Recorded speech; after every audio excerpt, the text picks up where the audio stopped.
Hey everyone, welcome to Problem Solved, the IISE podcast. I'm David Brandt, and in this episode, our Season 4 finale, we chat with Don Taylor, Executive Vice Provost and Charles O. Gordon Professor in Industrial and Systems Engineering at Virginia Tech. He's also the 2023 recipient of the Frank and Lillian Gilbreth Industrial Engineering Award, which will be presented to him during the IISE Annual Conference and Expo in New Orleans. Taylor discusses his career path, the possibilities for artificial intelligence in academia and industry, his love for hiking, and why he enjoys going to the annual conference. And in a bonus segment, we gained insights from senior members of IISE as they reflect on their time with the Institute, part of our year-long celebration for the 75th anniversary of the Institute of Industrial and Systems Engineers.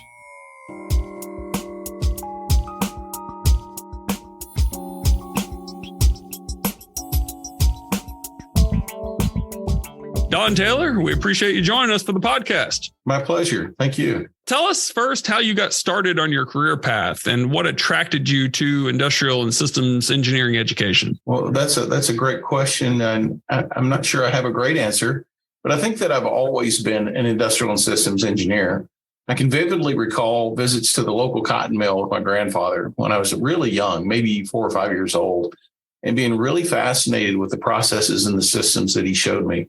So it was really interesting to me at that time to see these raw bales of cotton coming in from the field into this facility and seeing that transformation from raw cotton through all the processes to finished goods. And then as I approached high school graduation, I looked on the internet, which in those days was called catalogs, college catalogs. There was no internet, of course. And I was attracted, I think, by the breadth of the profession and by the opportunities that breadth would offer to me throughout my career. And I felt that no other profession really offered me the opportunity to remake myself as often or as well as I would like.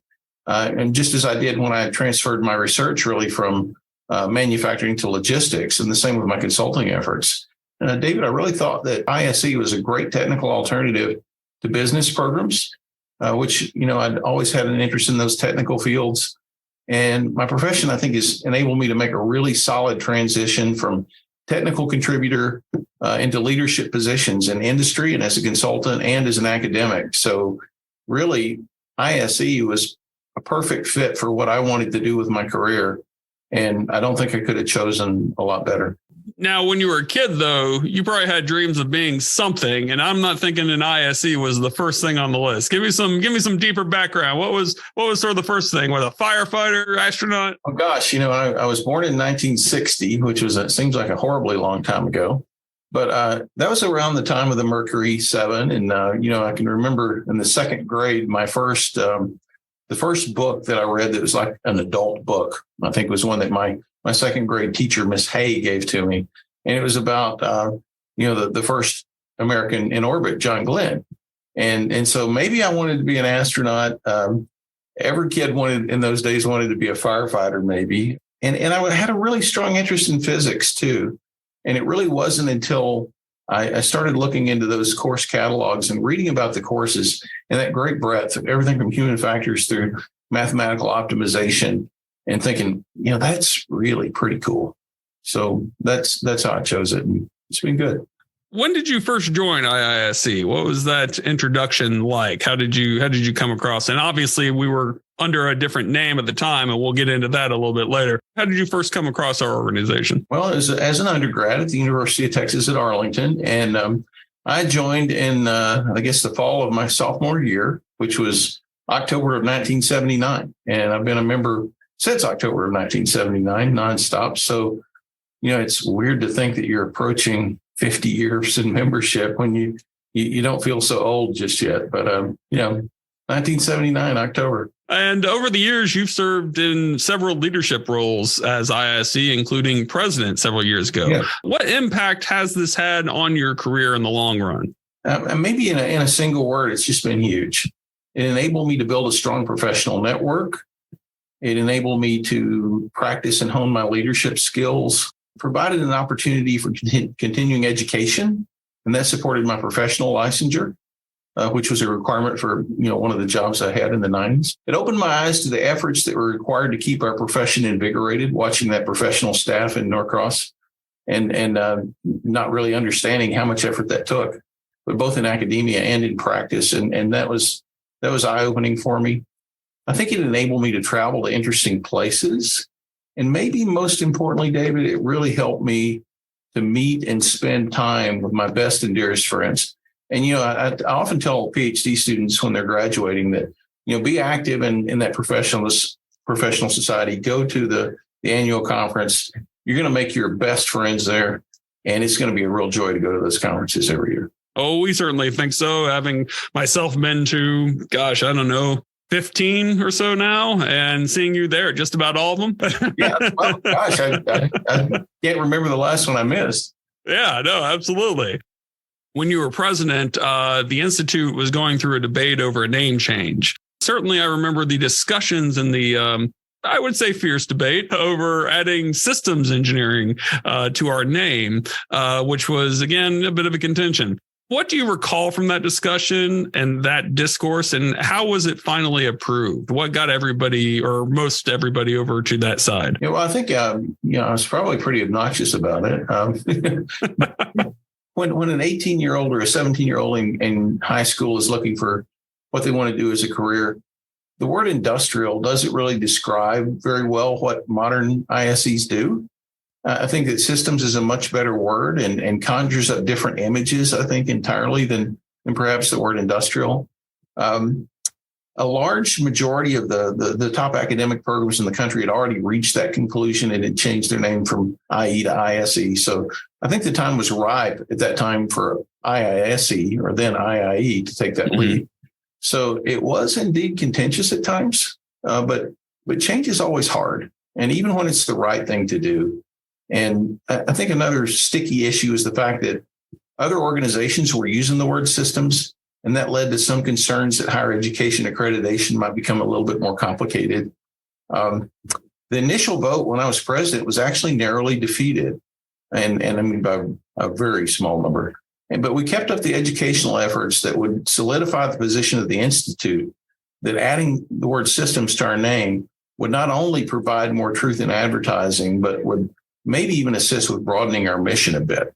So I think it's just a better word for what we do in 2023. And it's, I think, a better description of the direction that the profession was really moving at that time. Let's talk a little bit about your research area and logistics of material flow and freight transportation. Obviously, supply chains have been a big discussion point, certainly since the start of the pandemic, if not before. How have you seen supply chains adapt in this challenging era we're in? Well, I'm not sure they've adapted all that well in this challenging era that we're in. But still have work to do, it seems. Oh, yeah, absolutely. We do. And, certainly the world is incredibly connected. And, there's nobody really lives in isolation anymore. So a few changes from the start of my career to now. Of course, at the start of my career, the internet didn't exist. So that led to all kinds of change. But systems are much more automated. They're much more integrated. They're much more, well, when they're working, they're much more efficient. I think there's been a migration of standalone systems to internet-based and deeply connected solutions. And the COVID pandemic has stressed logistics systems in really unanticipated ways. And I don't think we've recovered yet. I can recall, before the pandemic started, it's really easy to order something today and have it tomorrow. And now it seems like, we're, I don't think we're all fully staffed in manufacturing at this point. The supply chain that had a pretty big stress, and it's still recovering. I think it's going to be maybe better in the long run, but we're not there yet. I'm going to throw you a little bit of a curveball because this is another topic that's coming up more recently, the advancement, if you will, of artificial intelligence. Right. Where is that in the realm of supply chains? What do you see as the advancements made, or are there disadvantages? Where do you see the role of AI in supply chains going forward? Boy, I haven't thought about that one, David. As an academic, though, I've given it quite a bit of thought about how we use it in academics. And I don't think it's the big problem that a lot of people seem to think it's going to be. I think certainly it can be very useful for idea generation. And the fact that it can write software is a big productivity gain. I think a lot of professors, when ChatGPT, for example, came online, the big concern was that, students are going to use it to cheat on their homework. And I guess you certainly could use it for that. It's my understanding, though, that the detection software is pretty good unless you ask the AI to write something that sounds like it wasn't written by AI. And I think actually the detection goes down. So I think it's sort of like the calculator. When the calculator first came along, I think professors, teachers probably thought, well, gosh, no one will know how to add and subtract anymore. And at the end of the day, that technology was embraced, and it became a productivity enhancement instead of something that was a problem. And I think ultimately we'll find that generative AI is going to be the same kind of thing, that it's going to be a productivity enhancement. We'll have to be more clever about how we ask for essay questions on exams, to involve personal experience or something along those lines. One thing I did recently was I asked ChatGPT to write a bio for me. Mm-hmm. And it did write indeed a bio for Don Taylor at Virginia Tech, but it had nothing to do with me. He's a history professor. And I said, no, try again. He's a political science instructor, so it made a beautiful bio. Right. For a different Don Taylor from a different multiverse, if you will. Exactly. Yeah, for whatever composite this thing had put together. So I think it can be a productivity enhancement, an idea generator. It'll cause us to think more about personal experience and the way we apply things. Now, the way it applies in the supply chain, I guess you could use it to write software. You could, I think now commercials, for example, are being generated by generative AI. So I think that we don't really understand just yet what it's going to mean long term. Even at the time of this recording, we're only 6-7 weeks into ChatGPT-4. So it's still just the very early stage. I think, the question was inspired in my mind simply because of the fact that, you asked me 4 months ago about this, I would be like, what are you talking about? Right. And now here it is. It really just sort of dropped on all of us. And you even have elements of the tech industry, confused about whereas I'm sure all of us really thought, oh, Google will surely come up with this first. No, Google seemed to have, slipped behind a little bit. But everybody, and it's affected how, even in my profession as a writer, as an editor, coder, there's so many different elements that it brings to the table. But what I focus on mostly is brainstorming and productivity. So I'm finding that to be the case, talking to folks like yourself that work in, different industries, and for you who has both industry experience and academic experience, where you're seeing the impact of it in real time. Well, it might be interesting, David, for you to pull together our monthly magazine using only generative AI and see if anyone notices. All I think that does is increase the amount of fact checking and editing we've got to do, and we have a tight enough window as it is. No, we're not there yet, are we? No, absolutely. Want to move off screens and off technology for a bit. We hear from some of our acquaintances on staff that you're an avid hiker, and you've traveled much of the Appalachian Trail, if not all of it. Tell us, A, if that's true, B, about the experience, and perhaps how you applied any IISE know-how to such a venture. That's a great question and a fun one, David. Thank you. I have to hike the entire width of the Appalachian Trail. All right. The length was actually harder. I would think so. Almost 2,200 miles long. But yeah, I think hiking is one of maybe 3 great hobbies that I have. And the other 2 are woodworking and reading. I do a lot of reading, a lot of woodworking. So I did walk the entire Appalachian Trail in sections starting in 2007 and ending in 2013. I think that every person should have a grand adventure in their lifetime. And that was mine. And that 6 years was a true joy. I got out every time I could, did a lot of it on weekends, local here close to Blacksburg, and then used my summer vacation time to go off and do the distance stuff in Maine, New Hampshire, Vermont. So IISE skills, how did that help? Well, I think it did help because in addition to being a great physical effort, hiking the Appalachian Trail in sections is a great logistical effort. So, and especially the way I did it in sections, and set out to do it really in the smallest number of years possible because there are other things I wanted to do too. So, given all my work-related and personal constraints, I had to use a little bit of logistics. I tried to optimize my hiking time in coordination with trail logistics, and I'd reach the trailheads in curious ways. And I tried to hike only one direction instead of both directions, so there weren't a lot of out and back hikes because it would take me twice as long. Sure. But I would often, where I could, I would hire an AT shuttle driver, which were few and far between. But then I had figured out that I could take my bicycle and I could park on one end, bike around to the other end of the trail, maybe 10 or 15 miles away, walk back to the car and then go get the bike.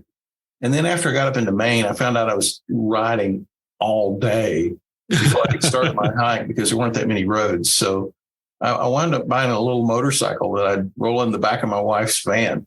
And, nice. And so I rode a motorcycle to the other end. But I think an even greater challenge logistically was another hiking challenge that I just completed last year, and that was hiking Vermont's Long Trail and all 89 of the side trails that feed it. So it's quite a little network problem. And so a student and I formulated that as an integer programming problem. Oh, and wow. So they were able to, optimize my time on the trail there too.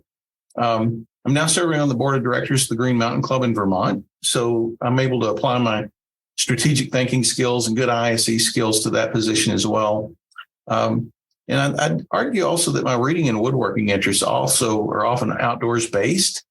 But in addition to reading about outdoor adventure, I also like history, political science, biography. So maybe that AI thing was right. But I think my love of the outdoors probably also motivated me to apply my skills to my greatest woodworking project, which was I built a beautiful wooden canoe. And that project took me about 2 years, but would have taken even longer if I hadn't had a little bit of engineering background. I have to ask if you're familiar with Nick Offerman, the comedian Yes. and actor who plays Ron Swanson. You just spoke to all the things I think of when I think of him. I've seen him live and perform. I've read his book, Paddle Your Own Canoe. That's how that registers to me. So you're now in my mind half Ron Swanson. That's how I'm gonna think of you going forward. I want to assure you, I'm not that cool. No. Hey, to us at IISE, you are the coolest. Trust me. Very kind. You're getting the Gilbreth Award this year. It's our highest honor. We hand it out every year. And we've had so many deserving recipients of this award in years past. What does winning this mean to you at this point in your career, just as a professional, as an academic? What does it mean to you? Gosh, David, I think when I graduated with my BSIE degree in 1983, which, again, hard to believe it's 40 years ago, but I certainly never thought that I'd earn the Gilbreth Award. I've looked at the winners of that award as being true giants in the field. And, I fear that I have a little bit of an imposter syndrome, that I don't really measure up. But it is indeed humbling that, to learn that my peers might see me as being that kind of a leader in the field. I always had aspirations to lead to the best of my ability. And I certainly wanted to make a real difference with my life's work. But I think really this is an honor that goes well beyond my wildest expectations. And I think the fact that it's named for the founders of our profession, Frank and Lillian and Gilbreth, makes it even more memorable and more special. I guess kind of blown away by it all, David. I certainly don't compare myself favorably to many of the other people that have won it. And I just feel incredibly honored to have this as a sort of a career capstone. Well, we're going to give you a little more time to work on your speech, but I'll ask this instead. As a recipient of this award now, what do you see in the future for industrial and systems engineering education, and how can it best prepare a new generation for future challenges, of which I foresee so many? Yeah. Well, I think we're in the midst of a very interesting time in higher ed. It's a time when people not only worry about the cost of education, but even question the value of education. And I find that viewpoint very, very disturbing. In In ISE, I think that we'll see more emphasis on systems integration and automation, particularly as we further the automation of physical tasks. But as you pointed out earlier, we augment them with the automation of intellectual tasks through generative AI. And that said, I think there's always going to be a place for humans in systems, particularly in terms of knowledge creation.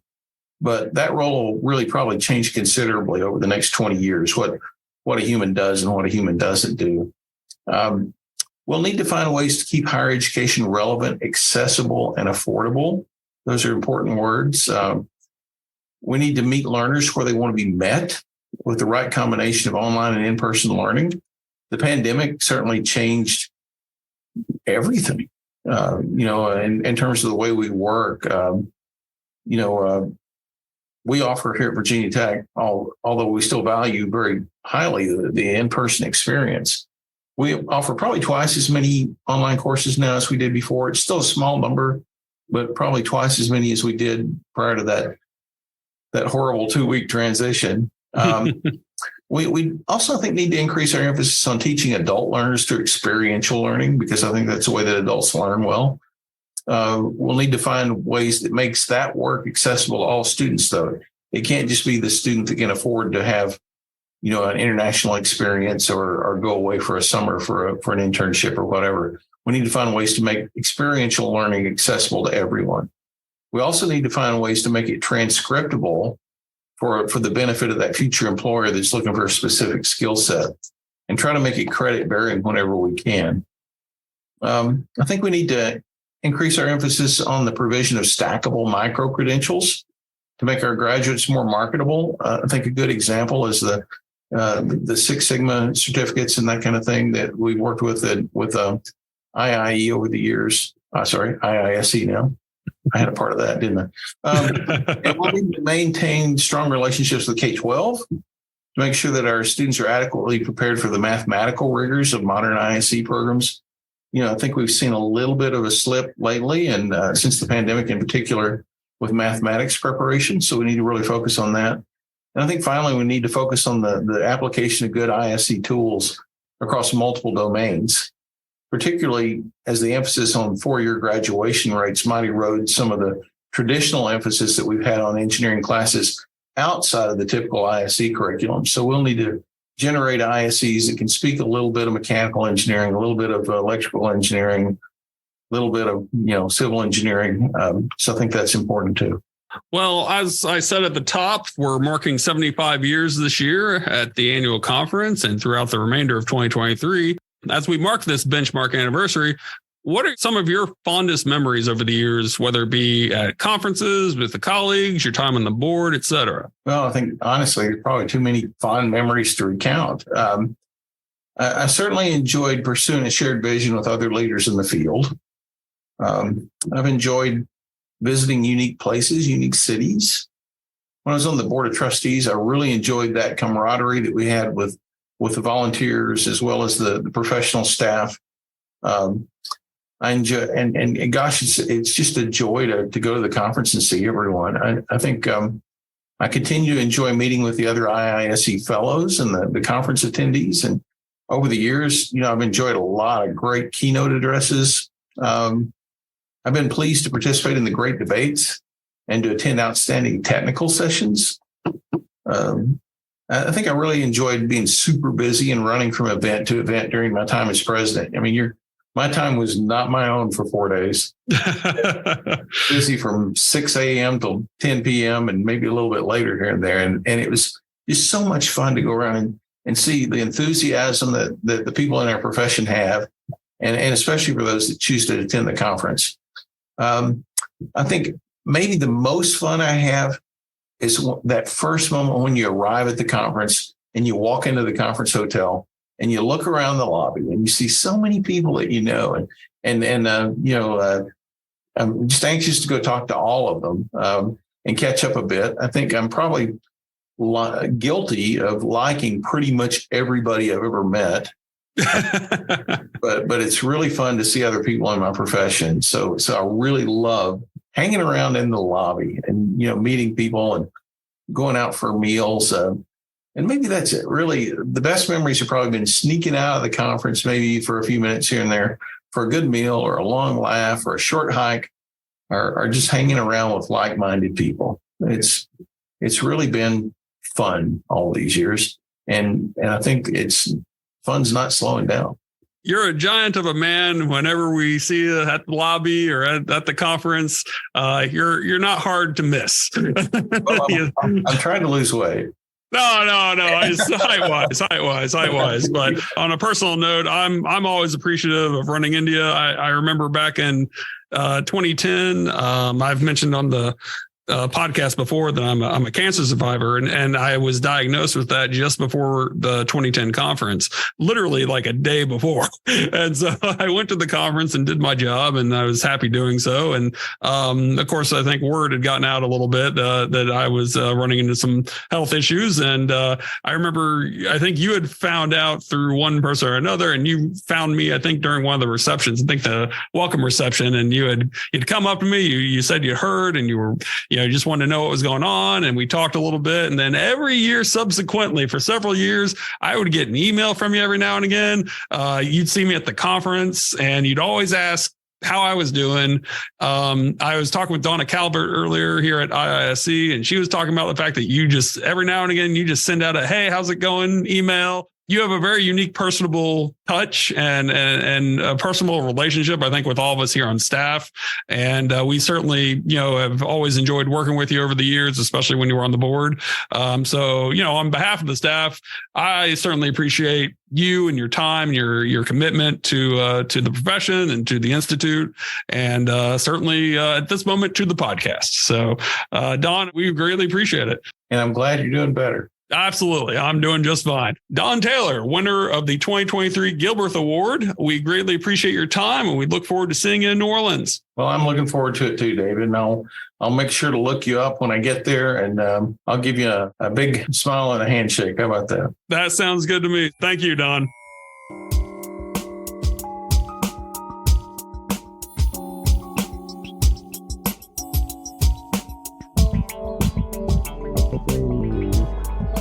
Now we'll hear from a few of IISE's longtime members who recently talked to us about the 75th anniversary of the Institute and why it has such a long record of success. We begin with a former executive director of the Institute, David Belden, who describes how the Institute became part of a national media conversation about productivity starting in 1980. The term productivity became a national buzzword. In fact, NBC put on a program called If Japan Can, Why Can't We? That was done in 1980.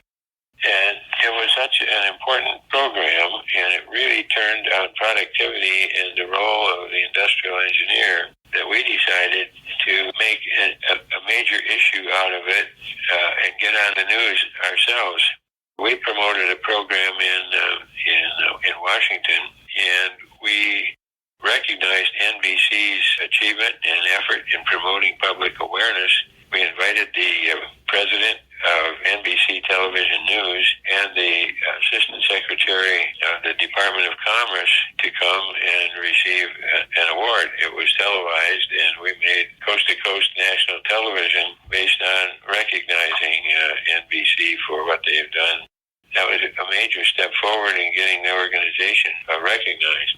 And because productivity was such an issue, and productivity is an industrial engineering issue, we put on something called the Productivity Month, and we got organizations, our local organizations and some of our divisions, to promote productivity in some states through their governors and through major corporations. And not only was it the right thing to be pushing, but it was very, very helpful to the Institute in terms of recognition, in terms of membership, and so forth. So that was a major undertaking which lasted several years. I don't know how it continued after I left IIE. But it was things like that got IIE into a more recognized posture. John White Jr., who has been a member of the Institute since 1959, shares his thoughts on what he describes as the blessings and curses behind being an industrial and systems engineer, and explains how the Institute is a protector of the profession. There's been a terrific organization. I think that I have shared this with at student regional conferences and things like that, that industrial engineering is both a curse and a blessing. The curse is the continuous improvement gene that's been some way implanted in us because we can never be satisfied. We know that we can always do better. And I think that we've had great leadership within the Institute, and that has helped it. If I had it to do over again, though, I would still choose to be an industrial engineer. And if I had it to do over again, I'd still want us to hold on to the breadth of our focus. So maybe what we should do is to be not only be satisfied, but to celebrate the success we've had. And we should be an organization that is measured by its quality and not so much by its size. And we have to then structure ourselves to where we're going to be targeting the broader group who would recognize that, okay, there are going to be spinoffs, but we, and meanwhile, are going to be the protectors, if you will, of the profession of industrial and systems engineering. Bill Hammer, another longtime Institute member since 1965, discusses how serving the Institute as a volunteer leader helped him develop the leadership skills that would later serve him throughout his career.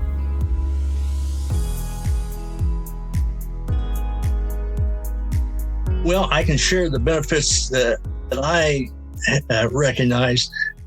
Actually, it's given me the opportunity to learn or to know and learn from really some outstanding industrial and systems engineers, and actually to develop some great professional and personal friendships that continue to endure. And the other aspect, having served in leadership positions, chapter, region, division, and institute, this experience really helped me develop my leadership style and capability throughout my career. And those are probably the two primary benefits that I would point out to any young member. Actually, it's kind of a parallel thing. You're working at your job, and you have some skills and education and so forth. But when you get a chance to interact with an institute structure and the meetings and so forth, and with all the talent that's there, it can't help but develop your skills. Former Institute President Leland Blank gives a tip of his hat to the generations of Institute staff, acknowledging their loyalty and commitment to serving members. I would like to add something that has always been near and dear to me that I think people forget about a lot, and that's the staff. I think that the staff at headquarters, from the very beginning of when I got involved, have always been, all of them, the most likable and trustworthy and, well, let's just say, very well intended towards trying to do things for the members.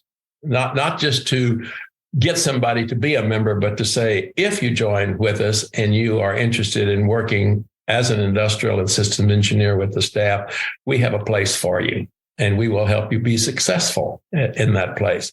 And I know that's true for me. The people that I know that are there now. I can remember a lady from many years ago named Lisa Zakin, and she was a person I relied upon a whole lot when I was back in the president-elect and president and past president times in the 90s. But it hasn't changed. The people that are there now are much the same. And so I think we, as the membership, we forget that in universities and in industry alike, of saying, hey, there are people who are the real backbones, are the ones that make this wheel turn and the cogs continue to be lubricated. Don Green knows well how I feel about having a staff that's well managed and has a loyalty dimension rather than just a job. Finally, Deborah Nightingale, the first woman to be elected president of the Institute, discusses the career opportunities she found through her membership, as well as what she believes it means to be an industrial engineer.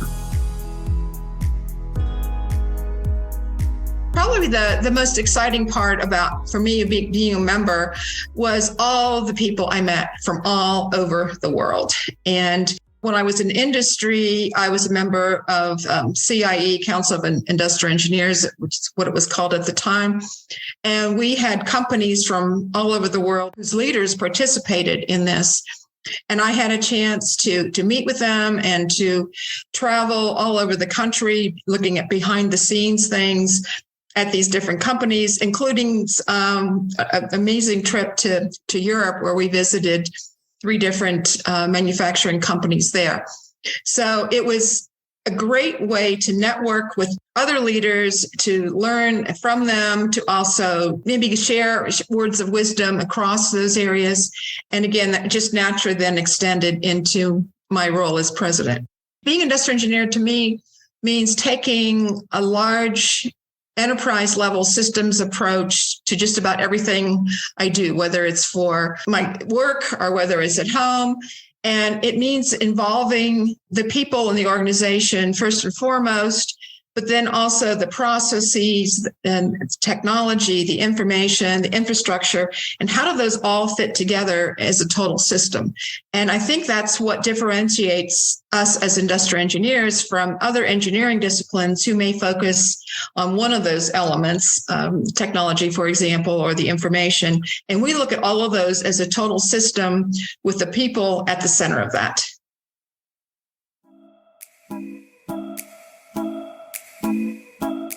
You've been listening to Problem Solved, the IISE podcast, a production of the Institute of Industrial and Systems Engineers in Norcross, Georgia. We hope you'll share this and other Problem Solved episodes with your friends and colleagues. Learn more about sponsorship and advertising opportunities, as well as how you can become a member of IISE by visiting podcast.iise.org.